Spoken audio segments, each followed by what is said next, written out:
Yesterday, we started our project where we are constructing a cargo airplane that can hold 5 pennies and hopefully out travel our classmates.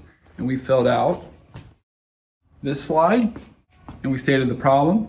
We also filled out this research slide, at least the top of it, and answered the question, why does the problem need to be fixed? But today I'd like you to make sure you answer, how have others attempted to solve this problem? Google paper airplane plus toys and look for a video about how someone else created an airplane that held dimes or a few other coins.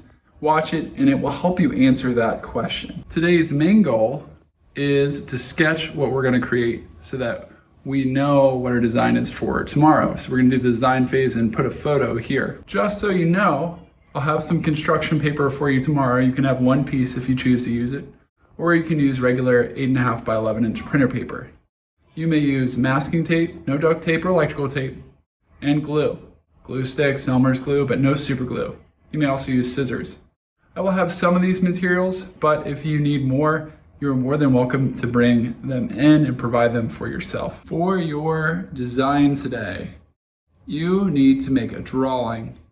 I would like for you to either do it on your iPad or on a piece of paper, and you need to use a straight edge. Use a ruler, a physical ruler. I have one for you if you need one. Or you can do it on your iPad and use a straight edge. Sketches School has one.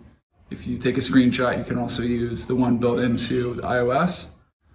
When you draw, you need to include dimensions, label the parts, and explain what materials you're using. Let me tell you more.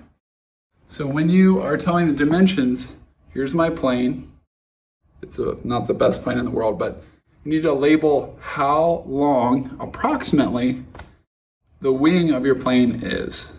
You also need to tell how long your plane is from the tail to the nose. Again, these are estimates because based on how big your paper is, it might vary, but the average paper is 8.5 by 11 inches. So once you've labeled the dimensions, next make sure you also label the parts. The wings, nose, the cargo hold, that's where your pennies are going to be held. It doesn't matter where that is on your plane, just label that. Draw the pennies and label the tail. All those should be labeled on your drawing. Also, make note of the type of paper you're going to use. Did you use construction paper? Or excuse me, are you going to use construction paper or are you going to use regular paper? Are you going to use tape or glue or both? Note that as well.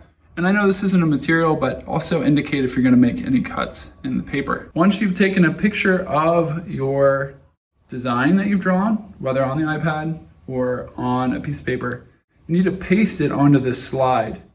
Insert it right into the body of the slide.